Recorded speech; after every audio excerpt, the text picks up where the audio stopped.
everyone, hello and welcome to my channel. I hope you're having a great, fabulous day. And today in this video, I kind of want to give you some ideas on how you can make some extra cash if you want to do it just as a side gig, part-time, and eventually to full-time. I'm gonna tell you three gigs, as you would say, or whatever you want to call them, that I know you can make money starting this week. I'm not gonna be like one of those people who are like, oh yeah, you know, do those like online surveys and all that stuff. Like, no, like that's a waste of time. I've done it before. It's a total waste of time. And I'm just gonna cut right to the chase, tell you the truth on how to make money starting this week and hopefully get a check by next week. So, the first one I wanted to dig into, number one is going to be DoorDash. Now, you might ask, like, why are you telling us these gigs? Is because I know right now everyone's having a hard time with money. And I don't know, you might be one of those people that are like in hard times right now, thinking like, I need to get money. I can't just... And if you're looking for a job or have a job and, you know, you're getting no luck in calls returns, or you just don't have the time to really, you know, have a second job, or whatever your situation might be, everyone's situation is different. So the first one's going to be DoorDash. So with this one, you do have to have a vehicle. So when you sign up for DoorDash, from when I did it, I haven't done it for a while, but when I did sign up with DoorDash, I just signed up, and the next day I was able to start doing deliveries. And it took about like a week to get like the credit card that they give you, just in case at the restaurant, like you have to pay for it with the card there. So usually what they do is they go through, their paydays are Monday through Saturdays, and you get paid on Wednesday, Thursdays. So usually, it depends where you live. Where I lived, for some reason, like, at first they were, like, big, like, money orders. But the reason why I stopped doing DoorDash in my area was that, like, every order was, like, $5 to $6. And that's fine if you have, like, a short period of time. Just schedule for, like, an hour or two. Because they will also, like, for you to, you have to schedule a shift. So, like, it'll do by like the hour, and you just claim like what hours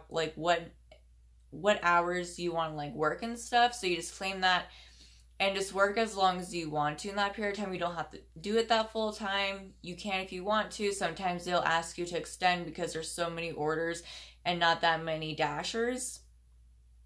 So I would say, I would recommend it, but I would definitely say track down your miles that you do each time, and also keep your receipts when you always like pay gas, because that can be used as a tax deduction. Make over $600, you don't have, they say you don't have to claim that on your taxes. Some people do, some people don't. It's your choice if you want to or not. I always claim I always claim whatever income I have, but usually they do say like if you're under 600, you don't have to claim it on taxes. So you need a vehicle, gas, and a full phone, your phone fully charged when you start your duties. To the second one, it's going to be Instacart. So Instacart, I don't know if you guys have heard it. It's pretty much when you go grocery shopping for other people. So when you sign up for the app, you'll sign up and they will do a background check on you, because you are getting people's groceries, you are delivering to their address, you are picking up their prescriptions, so on and so forth. So they do have to do a background check to make sure that you don't have a stealing record or anything like that, a criminal record. And you also have to have a vehicle and a valid driver's license, because if you don't have a valid driver's license, they will not accept you. So it will take about a week for everything to process, a week and a half to get your card. And once you get that card, it's free for all. Sorry, I keep on touching my hair. Like, little hairs keep on like touching my face, and I don't like it. This wig is like really staticky. One thing I still do Instacart just like when I want to do like when I want to have like extra cash to do stuff with my kid, or like anything, if I want to do some like extra shopping and stuff, I will work Instacart. So how they used to have it was that you'd have to like sign up like previously what shifts, but now it's like, you know, orders will pop in, you'll just grab them, which I like it way better than DoorDash, because like, yeah, sometimes you will get like low like orders, but like especially in the mornings, like in your location, it's gonna be different. But usually like the busy days where I live, it's like it's right before a holiday, and definitely on Saturdays and Sundays, that's when like you are guaranteed to make over $100 in that setting. And with this, I would definitely say you can either do it as a side gig, part-time or full-time. I have run to full-time shoppers that make over like $1,000 a week. And that's just because they start early, like right when it starts, to like at nighttime when it like it's close to end, which I mean, if you don't mind that, it's perfect, especially in this time, you know, people are trying to stay inside. They don't want to go to the grocery store. So these people that order through the app are completely dependent on you to get their groceries. So also, before I kind of continue more into Instacart, they do have a rating system. So like, let's say if you're at the grocery store and let's say one of their items is bananas and avocados, you pick, you know, obviously the most crappiest bunch that they have, they will give you a low score, and that could impact you to getting the higher batches, if that makes sense. So like you would prefer the lower batch, so that'd be like 9, 10, 11, 12, versus like the 20s, the 30s, and the 50s. That's what I've experienced, because during the Christmas, people were really like picky on what they got as because also if you can't find the item that they request, then they try to like kind of push you to find like a replacement that's kind of similar. And my score did go down a little bit just because like I didn't get the Pacific brand, even though it was like pretty much the same thing but different brand. People were not like happy. So around the holidays, people are pretty picky. So that's something to keep in mind. Like, always send a picture of what they have available, and kind of like, you know, continue on your list until they respond back. If they don't respond back, just find, you know, what's going to be the best replacement for that. Their pay times, so it starts on Monday and it ends Saturday night, and then you get paid on Thursday, which is great because you get paid weekly. So yeah, you might have like I said, it's so like to start Instacarting, it's about like 2 weeks, but I mean in the meantime you can always do, you know, DoorDash to make that money, and then when Instacart, that's when you can really make that money. So for instance, like you might thinking like, you know, what's really the money that you can make? So I do it part-time. Lately I have like taken like a little bit of break because working, you know, full-time. I also do Poshmark, which is the next one I'm going to go into. I do Poshmark part-time, and then I would do Instacart, and I just got really like worn out, like exhausted, also taking care of a kid and dealing with all of her school stuff. Like, I'm exhausted, so I decided to take a break from Instacart. So hopefully like in the next couple weeks I can get back. But if you're like wondering like, well, how much can I make in a week, yada yada yada, every like 3 to 4 hours a day I'd put in, I'd have like either 1 day off or 2 days off. I was bringing in around like $400+ a week. So yeah, I would say it's definitely worth it if you want it as a side gig to bring in more money, or like part-time, or even if you want to do like full-time, if you have kids like and you can't take them to school, this would be perfect. The only flaw I would say is with kids is if you have to deliver to a campus, because it makes me so infuriated because the campus is here, like you can't access it. So that means you have to go around the building, and wait for them, or, you know, someone else like orders for them and you don't know, you know, how to access the building. They don't know either. So it takes a long time. And I think, because you never know when you're going to get those badges. So if you do bring your kid with you, I would say just be cautious of that. And if you live somewhere cold, just make sure that they're really like bundled up. Just trying to think.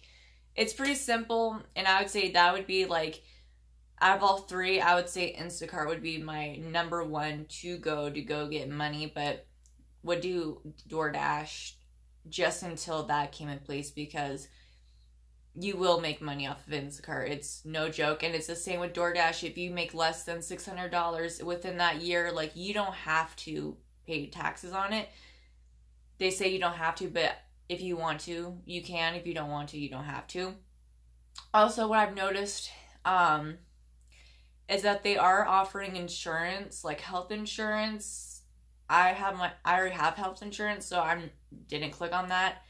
But they do provide like college grants and all that, and they offer stuff. So I mean, once you get into like working with Instacart, definitely check out like what they offer and see what you can take advantage of, because that's just great that they are trying to help their shoppers, especially during this time. And at the end of the year around Christmas, like, this year was different, but like usually they give you $50 to $500 like bonus for Christmas, which is like really nice of them. Like, it was pretty awesome to get the bonus. So the last one I want to talk about, number 3, is Love and Behold Poshmark. So why I want to leave it as number 3, because it all varies on what you're gonna sell. And I started in March, and right now I'm doing it part-time, and I'm trying to get to full-time, so, you know, I can stay at home just in case if things get worse, and I can homeschool my child. I want to be my own boss eventually. I don't want to be working for some other company that's just going to treat me like crap, and me have to take it because I need that, you know, I need that coin. So Poshmark varies person per person. If you definitely have easy access to like purchase luxurious items and flip it to make a profit, yeah, you'd probably see more income faster. If you're selling like Supreme, you know, stuff that like people are always looking for a good deal for, and you can find at your local Goodwill or whatever, yeah, you're gonna be flipping those really fast. But for me, what I would say, what I did when I started Poshmark was, because I have a lot of clothes. Like, it's not bad, but how it was then. But back then, like, I hoarded. Like, I had like clothes and clothes beyond clothes and shoes and all this. Like, I can literally probably clothe my whole state. Well, definitely the town I live in. Like, that's how many clothes I have. And this is when the whole pandemic's, I think it was like right when it hit. And I was like, you know what? I want to start, like, I'm sick of, you know, working a 9 to 5, you know, always having to, you know, listen to somebody else. I want to be my own boss. So I started with the clothes, which I recommend everyone doing, is start with what you have, sell that, and then take that money, go to your Goodwill, if it's either an outlet, the bins, any thrift store, or like just, you know, all out there that you are getting to reselling. And you'll be like surprised like on how people will like reach out and be like, hey, would you like this? Or, you know, maybe if you have like a classified for your town, just be like, hey, instead of donating, like, just make like an ad just saying like, hey,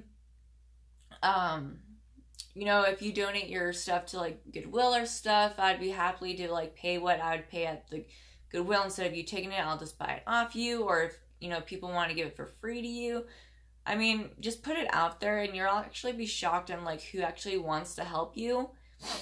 But I didn't see my first sell for like, I think until like 3 weeks in.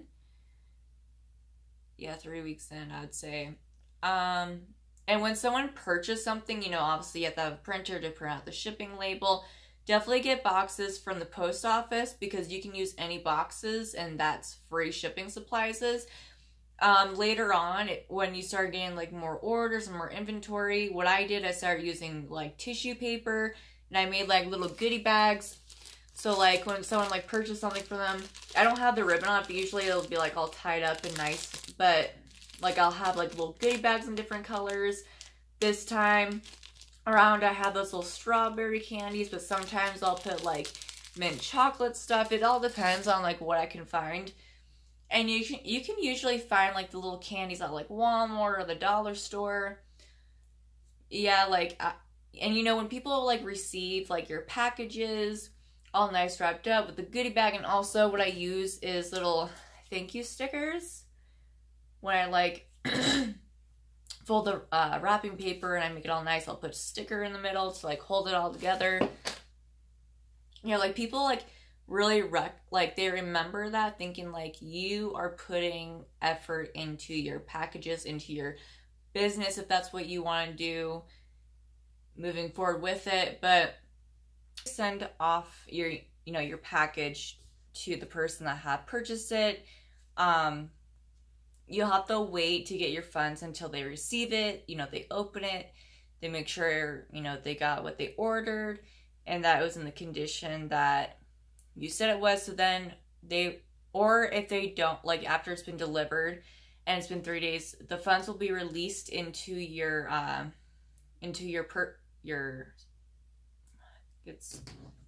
balance. That's what it is. It'll be put into your balance, and from there you can either send it to your bank direct payment or by check in the mail, whichever one you know you prefer.